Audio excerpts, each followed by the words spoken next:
Menerima bantuan sara hidup BSH berumur 18 hingga 65 tahun, anda layak menerima skim perlindungan nasional B40 atau MySalam. Anda boleh menerima pendapatan gantian RM50 sehari sehingga 14 hari setahun jika dimasukkan ke hospital. Manfaat perlindungan 45 penyakit kritikal sekali seumur hidup sebanyak RM8,000. Untuk semakan dan tuntutan, layari mysalam.com.my. MySalam, MySalam, MySalam. Perlindungan takaful percuma.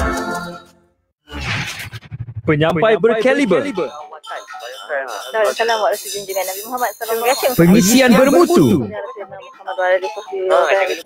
inspirasi, inforia, Islami, semuanya di IKIM.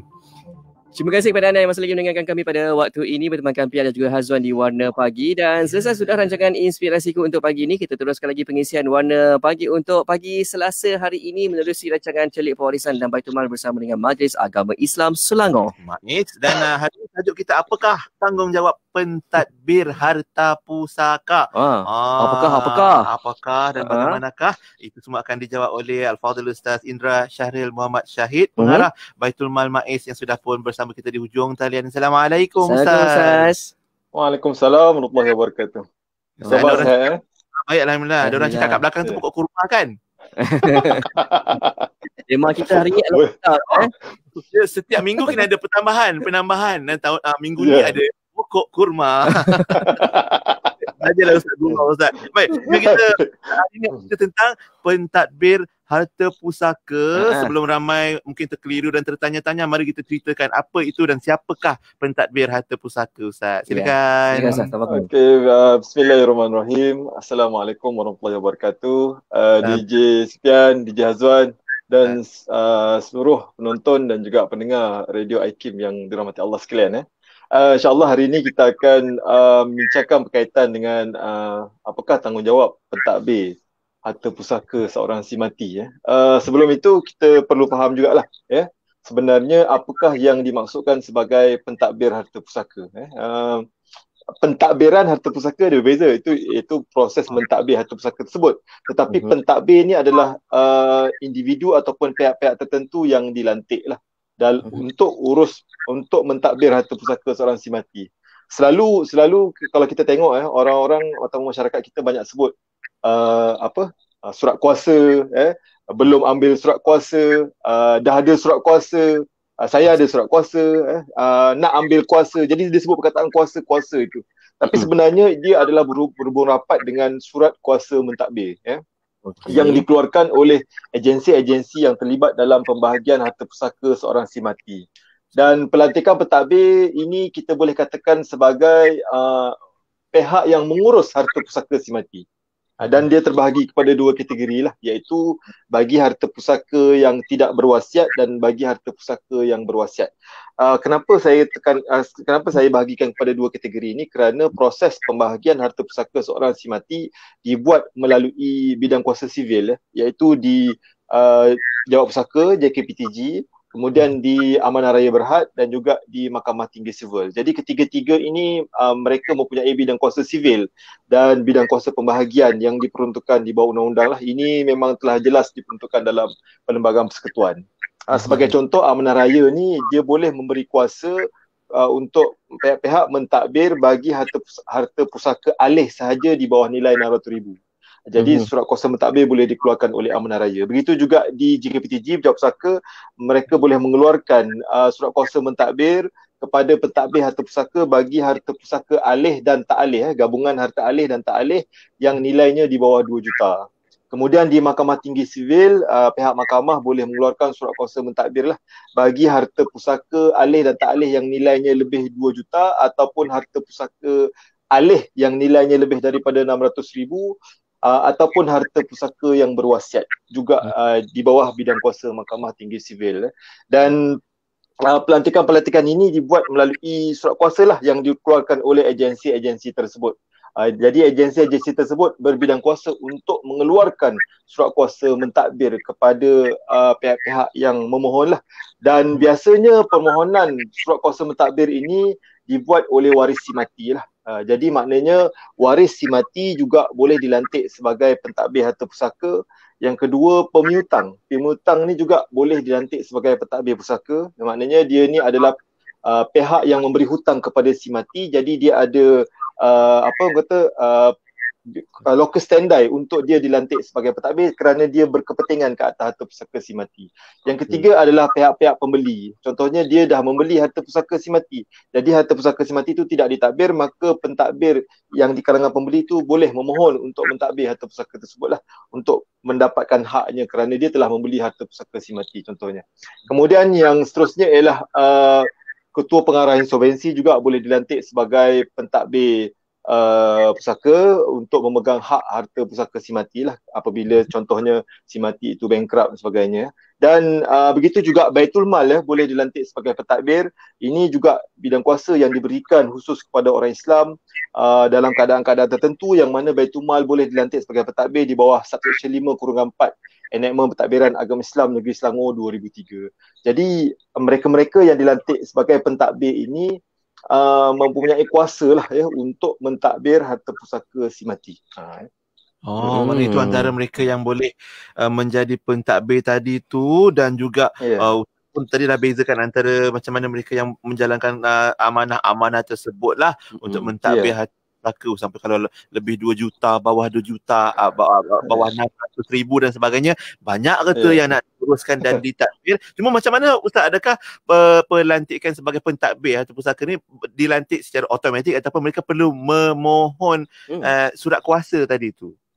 Okey, sebenarnya dia perlu memohon surat kuasa lah, dia bukan automatik. Kalau tidak memohon, memang harta pusaka tu akan beku selama-lamanya lah. Sebab itu kalau kita tengok banyak harta pusaka beku kerana tidak meneruskan proses pembahagian, tidak melantik pentadbir, tidak membuat pembahagian, tidak menguruskan lah maksudnya. Sebab itu sebenarnya lantikan pentadbir ini bertujuan adalah untuk mempercepatkan penyelesaian harta pusaka si mati. Kalau tidak ada pentadbir, kalau tidak ada kesepakatan di kalangan waris untuk melantik pentadbir, maka harta pusaka itu memang akan terbiar begitu saja. Sebab itu untuk menjadi seorang pentadbir ini, pentadbir mestilah orang yang bertanggungjawab. Orang yang bertanggungjawab maksudnya di sini ialah pentadbir itu mestilah mereka yang jujur dan bertanggungjawab ke atas penyelesaian harta pusaka seorang si mati. Yang pertama. Yang kedua ialah pentadbir pusaka ini adalah pihak ataupun orang yang boleh memegang amanah untuk menguruskan permohonan harta pusaka sehingga ke tahap pembahagian. Maknanya daripada proses awalan sampailah harta-harta pusaka itu diterima oleh waris-waris. Dan pada masa yang sama juga ada dalam kalangan pentadbir ini juga sebenarnya mereka adalah waris. Jadi kalau mereka adalah waris, mereka ada juga portion dalam harta pusaka si mati. Kalau pentadbir itu dilantik dalam kalangan waris, maka dia adalah pihak yang berkepentingan juga ke atas harta pusaka si mati lah. Tetapi kadang-kadang wujud dalam kalangan masyarakat juga, ini salah faham yang sering berlaku lah, yang menyangka apabila dia telah dilantik sebagai pentadbir, umpamanya dia menganggap dia akan menerima kesemua harta pusaka si mati. Padahal dia pentadbir saja. Jadi dia ingat apabila dia dilantik sebagai pentadbir dan dia tidak mendapat maklumat yang jelas ataupun kefahaman yang jelas berkaitan dengan lantikan tersebut, jadi dia anggap semua ataupun 100% harta pusaka si mati itu milik dia. Padahal sebenarnya bukan milik dia. Padahal sebenarnya harta pusaka itu diamanahkan kepadanya untuk dia tadbir dulu, untuk dia bertindak sebagai pentadbir bagi menyelesaikan beberapa perkara lah. Kerana sebenarnya lantikan pentadbir ini tujuan utamanya ialah yang pertama untuk menentukan aset si mati. Jadi kalau tidak secara rasminya dilantik sebagai pentadbir dulu, waris-waris boleh bermuafakat, boleh mengambil keputusan untuk melantik seorang yang jujur dan beramanah yang dipertanggungjawabkan untuk menguruskan harta pusaka si mati. Yang pertama untuk menguruskan aset lah, maksudnya apa aset-aset si mati yang ditinggalkan. Yang pertama. Yang kedua, apa hutang piutang si mati yang ditinggalkan. Jadi berapa banyak hutang piutang si mati, kadang-kadang waris-waris pun tak tahu. Jadi pentadbir inilah yang bertanggungjawab untuk menyelidik, untuk mengetahui berapa banyak hutang piutang yang ditinggalkan oleh si mati. Yang ketiga ialah untuk melakukan perbincangan sesama waris. Maknanya yang menguruskan, yang lead ataupun yang mengetuai perbincangan itu adalah pentadbir. Jadi pentadbir inilah bertanggungjawab untuk panggil semua waris, mempertemukan mereka, mengadakan perbincangan, mendapatkan kesepakatan dan apa-apa tindakan yang perlu dibuat melalui waris. Maksudnya di sini pentadbir lah yang akan bertanggungjawab. Dan yang seterusnya adalah yang terakhir untuk melaksanakan pembahagian. Jadi tujuan lantikan pentadbir ini ialah dia sebenarnya perlu melakukan step sehingga ke proses pembahagian. Maknanya harta-harta pusaka itu nanti sehingga dapat diterima oleh waris-waris. Itu benda yang sangat-sangat penting lah. Dan lantikan pentadbir ini biasanya Pejabat Pusaka, Amanah Raya ataupun Mahkamah Tinggi Sivil melantik mereka ini kerana biasanya si mati mempunyai tanggungan yang tidak boleh diselesaikan semasa perbicaraan. Jadi semasa perbicaraan tu ada beberapa tanggungan-tanggungan yang perlu diselesaikan, terutama berkaitan dengan hutang piutang, perkara-perkara lain, urusan jual beli, urusan pindah milik tanah semasa hidup yang tak dapat diselesaikan dan urusan-urusan lain lah. Yang pertama. Yang kedua adalah kalau sekiranya tidak ada kesepakatan waris, pegawai pusaka boleh juga menentukan lantikan pentadbir. Ini kadang-kadang memang biasa berlaku lah. Apabila tidak ada kerjasama daripada waris-waris, maka dia lantik seorang sebagai pentadbir untuk menyelesaikan. Jadi pentadbir inilah yang perlu menyelesaikan dulu sehinggalah ada kesepakatan dalam kalangan waris.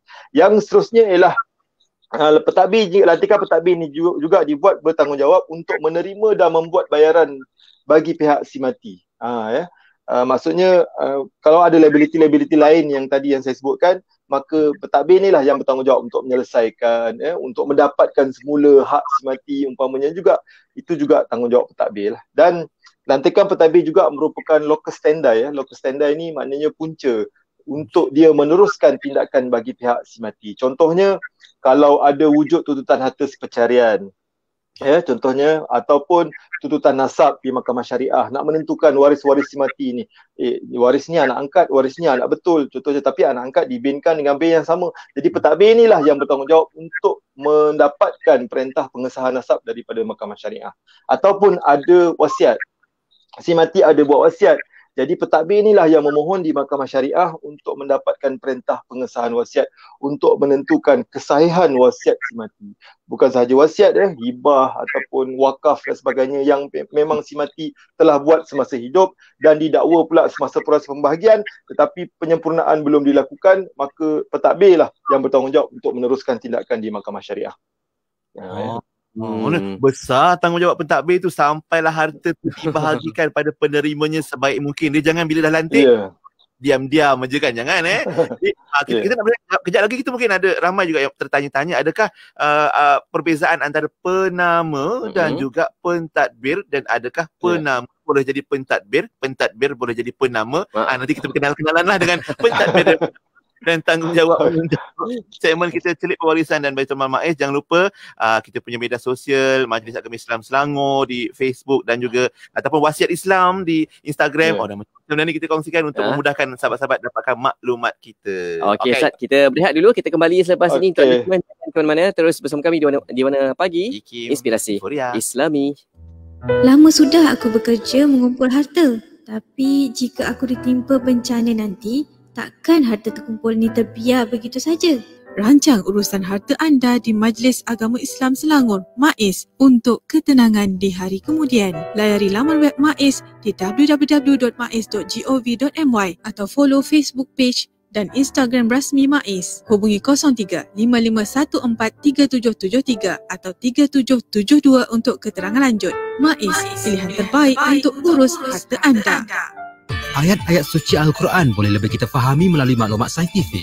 Kefahaman ini boleh merapatkan kita dengan Al-Quran, dan sains moden sebenarnya lahir dari tamadun Islam. Justru itu, tema berkaitan Al-Quran atau Islam dan sains semakin mendapat tempat dan giat diwacanakan dalam pelbagai medium pada hari ini. Namun untuk mengelakkan penyalahgunaan sains, penerokaan ilmu sains perlu sejajar dengan falsafah Islam sebenar agar ia terpandu untuk pembangunan dan kemajuan umat manusia. Epistemologi Al-Quran, keajaiban alam dan ayat Al-Kauniyah, dan penyelidikan Al-Quran dan sains antara tajuk yang dimuatkan dalam buku terbitan terbaru IKIM ini. Dapatkan buku Al-Quran dan Sains, pemetaan rintis penyelidikan dengan harga RM30. Hubungi penerbit IKIM di talian 03-6204-6250 atau layari Facebook IKIM dan IKIM Press. Wow, simpan dalam SSPN boleh dapat pelepasan taksiran cukai pendapatan sehingga RM8,000. Tak sia-sia saya rancang kewangan pendidikan anak-anak dengan SSPN. Memang berbaloi. Berpeluang juga menang hadiah cabutan Wow SSPN I Plus bernilai RM1 juta berupa Mercedes-Benz dan wang tunai. SSPN, pelan simpanan terbaik untuk ibu bapa dan anak-anak. Rebut peluang sebelum 31 Disember ini. Layari lovesspn.com untuk info. Tetakluk terma dan syarat. Tidak kira di mana jua, kami sentiasa bersama anda. IKIM, Inspirasi Inforia Islami. Setiap anak yatim berhak untuk dilindungi dan mendapatkan keperluan dan kasih sayang yang sempurna. Islamic Relief Malaysia ingin mengajak anda semua untuk memberikan sinar kepada mereka dengan menghulurkan sumbangan melalui kempen My Yatim #Care4Orphan. Hubungi 03 8926 3434. Fikir kemanusiaan, fikir Islamic Relief. Terima kasih kepada anda yang masih lagi mendengarkan kami pada waktu ini bertemankan Pia dan juga Hazwan di Warna Pagi, dan kita masih lagi bersama menerusi rancangan Celik Pewarisan dan Baitul Mal bersama dengan Majlis Agama Islam Selangor dengan tajuk kita hari ini tentang tanggungjawab pentadbir harta pusaka. Kita bersama pengarah Baitul Mal MAIS iaitu Al-Fadhil Ustaz Indra Syahri Muhammad Syahid pagi ini ya. Dan Ustaz, sebelum kita cerita tentang macam mana kalau pentadbir tadi tak buat kerja, dia dapat kata dia diam saja, tapi kita nak cerita juga tentang ada yang bertanya tentang penama, adakah sama tanggungjawabnya dengan pentadbir, dan apa pula kalau penama pun nak juga kata dia diam-diam jadi pegang harta tu. Okey Ustaz, silakan. Silakan Ustaz. Okey, bismillahirrahmanirrahim. Penama ni biasa memang kita dengar lah kataan kan. Paling popular penama di KWSP lah. Kumpulan Wang Simpanan Pekerja. KWSP ni pun sekarang pun tengah hangat kan isu-isu pengeluaran air lestari dan sebagainya ya. Tetapi juga di KWSP pihak mereka menawarkan untuk kita semua membuat penamaan. Dan umum masyarakat kita tidak tahu status penama tu apa sebenarnya. Jadi yang inilah yang kita kena tahu sebenarnya, apa beza antara penama dengan pentadbir. Adakah dia ada persamaan ataupun dia ada perbezaan ya. Jadi di sini ialah pentingnya ialah yang pertama untuk kita tahu penama adalah pihak yang dinamakan oleh si mati. Biasanya penama ni adalah waris lah ya, untuk menuntut harta-harta yang ditinggalkan seperti simpanan KWSP, simpanan tabung haji, simpanan dan juga pampasan insurans ataupun manfaat takaful.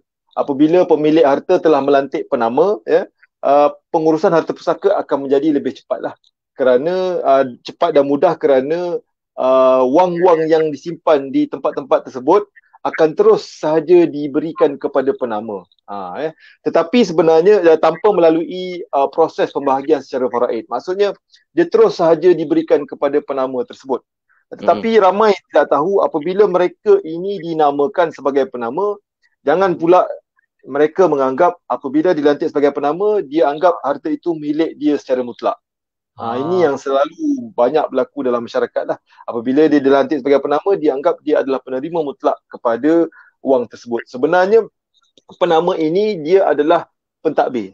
Ya, dia hendaklah bertindak sebagai pentadbir, dan telah pun ada fatwa yang diputuskan yang mana penama bagi simpanan-simpanan tersebut, dan kalau penama itu adalah bagi akaun orang Islam dan dia adalah orang Islam, maka dia hendaklah membahagikan ataupun dia bertindak sebagai pentadbir untuk membahagikan wang-wang tersebut kepada waris-waris mengikut hukum faraid. Maknanya penama dia mestilah membahagikan wang-wang tersebut secara faraid kepada waris-waris yang berhak. Maknanya kalau si mati ada ibu, kena bagi kepada ibu. Si mati ada anak, kena bagi kepada anak. Si mati ada suami, kena bagi kepada suami kalau pentadbirnya orang lain, atau kalau penamanya orang lain. Jadi di sinilah pentingnya untuk kita faham, apabila dia telah dilantik sebagai penama atau dalam bahasa Inggeris disebut sebagai nominee, maka dia hendaklah bertanggungjawab untuk membahagikan wang-wang simpanan si mati yang telah pun dilantik penama tersebut kepada waris-waris yang berhak mengikut hukum faraid. Dan begitu juga tugas pentadbir. Pentadbir tadi sebagaimana yang telah saya nyatakan secara awalan, pentadbir adalah wakil yang dilantik, ya, wakil yang dilantik untuk menguruskan harta pusaka seorang si mati, ya. Macam tadilah, untuk melangsaikan hutang piutang si mati, untuk melaksanakan wasiat si mati, dan untuk membahagikan harta pusaka si mati mengikut hukum faraid. Dan pada kebiasaannya juga pentadbir, kalau dalam konteks pentadbir ni saya nak bezakan antara penama dengan pentadbir. Pentadbir ni biasanya dilantik melalui wasiat. Maknanya kalau orang buat wasiat, dia boleh terus menyatakan siapa pentadbir bagi harta pusaka wasiatnya, bagi harta pusaka yang diwasiatkan. Kalau dalam bahasa Arabnya disebut sebagai wasi lah. Wasi inilah yang bertanggungjawab untuk membahagikan harta-harta pusaka si mati kepada penerima wasiat dan juga kepada waris-waris yang berhak. Jadi kalau tidak dilantik pentadbir ataupun wasi itu melalui wasiat, maka tu yang tadi yang saya katakan, pihak-pihak yang boleh dilantik sebagai pentadbir yang saya nyatakan banyak tadi tu, waris-waris boleh dilantik sebagai pentadbir, pemihutang boleh dilantik sebagai pentadbir, pembeli kan, Baitul Mal, itu dalam konteks kalau sekiranya harta-harta pusakanya tu tidak dibuat wasiat, maka pegawai pusaka ataupun pihak Mahkamah Tinggi Sivil boleh melantik pihak-pihak tersebut sebagai pentadbir, termasuk juga waris. Cuma beza dia dengan penama ni dia telah namakan siap-siap lah dalam dokumennya, menyatakan Sipolan binti Sipolan, isterinya contohnya, sebagai penama kepada harta simpanan KWSP tersebut. Maka tanggungjawabnya adalah sebenarnya untuk membahagikan wang-wangnya nanti selepas meninggal dunia kepada waris-waris yang berhak mengikut hukum faraid lah. Kiranya kalau penama tu dia boleh tadbir sendiri, bolehlah teruskan sebagai pentadbir. Boleh. Dia tanpa melalui surat kuasa pun. Tapi ialah yang kita faham di luar, banyaknya yang berlaku ialah sikap tidak bertanggungjawab penama lah. Maksudnya dia ambil keseluruhan. Jadi benda-benda ni sebenarnya di luar kawalan kita. Yang paling utama di sini ialah kefahaman masyarakat. Sebab itu kami nak ramai masyarakat kita celik ilmu pewarisan ini, celik ilmu Baitul Mal ini, supaya kita nampak peranan masing-masing. Maksudnya waris-waris dia tahu dah apabila dia dilantik sebagai penama, secara automatik dia kena faham tanggungjawab dia sebagai pentadbir kepada harta pusaka si mati dan hendaklah membahagikan harta-harta si mati mengikut hukum faraid. Apa pula kita nak buat Ustaz? Mungkin kita ahli keluarga kan atau waris ke atas, apa kita nak buat ke atas pentadbir atau mungkin penama pentadbir yang tak bertanggungjawab. Apa tindakan yang boleh kita buat? Takkan diam je kan? Sakit hati tau kalau diam ni. Kena Ustaz? Okey. Sebenarnya memang banyak berlaku lah yang pentadbir-pentadbir yang dilantik ini tidak menjalankan tugasnya sebagai pentadbir yang sepatutnya ataupun dia tidak melaksanakan amanahnya, ataupun secara mudahnya dia adalah pecah amanah lah, pecah amanah.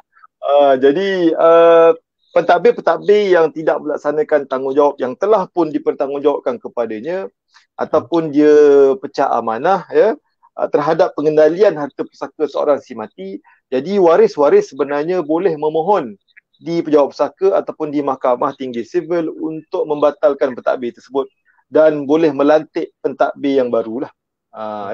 Jadi dia boleh melantik pentadbir yang baru untuk menyambung tugasnya sebagai pentadbir harta pusaka yang si mati itulah.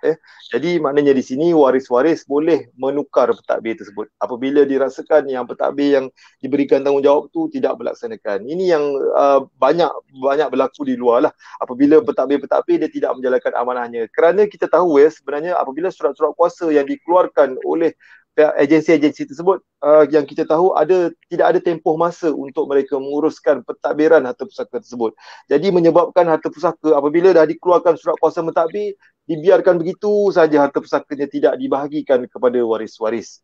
Jadi dalam hal ini, bila waris-waris melihat yang harta pusaka dia tidak diurus, contohnya dia kata, abang saya dah dilantik sebagai pentadbir, ada surat kuasa tu letak nama abang saya sebagai pentadbir, tapi sampai sekarang kami adik-beradik tak dapat harta pusaka tersebut. Saya tak tahu apa yang abang saya buat. Saya nampak dia ambil hasil daripada harta pusaka tersebut. Saya nampak contohnya kebun getah tu dia ambil hasil. Jadi kami semua waris-waris lain tak dapat satu sen pun. Jadi bila berlaku keadaan sedemikian, sebenarnya waris-waris boleh memohon untuk membatalkan pentadbir tersebut dan menukar kepada pentadbir yang lain lah. Jadi ini yang kita khawatirkan masyarakat di sana, masyarakat di luar apabila telah melantik pentadbir tidak menjalankan tanggungjawabnya. Jadi dengan sebab itulah sebenarnya pentadbir ini perlulah dilantik secara orang yang amanah, jujur dan bertanggungjawab untuk melaksanakan pentadbiran harta pusaka si mati. Dan dalam hal ini sebenarnya kita nak mengajak masyarakat supaya mengadakan perancangan harta pusaka lebih awal lah untuk mengelakkan berlakunya perkara-perkara yang sedemikian. untuk mengelakkan berlakunya pentadbir-pentadbir yang tidak jujur, pentadbir-pentadbir yang pecah amanah, pentadbir-pentadbir yang tidak melaksanakan tanggungjawab mereka. Sebab kita tahu ya, ada di luar sana yang surat kuasa mentadbir dah dikeluarkan tahun 50-an, tahun 60-an, sampai sekarang dibiar macam tu saja. Jadi sebenarnya proses pembagian pusaka dah dibuat pada masa itu. Proses bicara pusaka dah dibuat tapi tak diteruskan. Jadi dalam keadaan macam ni sebenarnya kita yang punya harta ni, waris-waris yang ataupun kita sebagai pemilik harta ini bolehlah membuat perancangan daripada sekarang sebenarnya untuk menguruskan harta-harta kita. Kita boleh lantik pentadbir secara awal. Maksudnya kalau kita buat wasiat, kita boleh menyatakan pentadbir dalam wasiat itu. Maknanya kalau dalam hal ini di MAIS, kita boleh lantik MAIS sebagai pentadbir, sebagai wasi kepada harta pusaka si mati. Jadi pihak MAIS lah yang akan menguruskan pembahagian, menyelesaikan liability, menyiasat aset-aset si mati, menyiasat hutang-piutang si mati dan membayarkannya, dan akhirnya seterusnya dapat dibahagikan kepada waris-waris yang berhak lah. Diterima dengan tenang dan juga bahagia. InsyaAllah. Jadi InsyaAllah, wahai pentadbir harta, laksanakanlah tanggungjawab sebaiknya, dan wahai pemilik harta, rancanglah hartamu sebaiknya. Lantik pentadbir yang bertanggungjawab insyaAllah, supaya bila kita tiada nanti, waris kita dapat mewarisi harta pusaka dengan sebaik mungkin lah insyaAllah. Untuk hari ini terima kasih banyak-banyak Ustaz Indra untuk perkongsian kita. Kita jumpa minggu depan pula insyaAllah Ustaz ya. Boleh Ustaz InsyaAllah, terima kasih. Assalamualaikum. Assalamualaikum Ustaz. Waalaikumsalam warahmatullahi wabarakatuh. Terima kasih. Itu dia Al-Fadhil Ustaz Indra Syahril Muhammad Syahid, Pengarah Baitul Mal MAIS, untuk perkongsian kita hari ini tentang tanggungjawab pentadbir dalam mengurus dan mentadbirkan harta pusaka. Ya betul, dan pastinya perkongsian itu tadi menutup tirai Warna Pagi untuk edisi hari Selasa hari ini 8 Disember 2020, dan selepas ni Yati akan bersama anda untuk Aspirasi 10.1 bermula dengan rancangan syariah dan perundangan. InsyaAllah akan bersama dengan Cik Wan Rosli Abdul Majid, Fellow Pusat Syarak pagi ini ya. InsyaAllah. Untuk Warna Pagi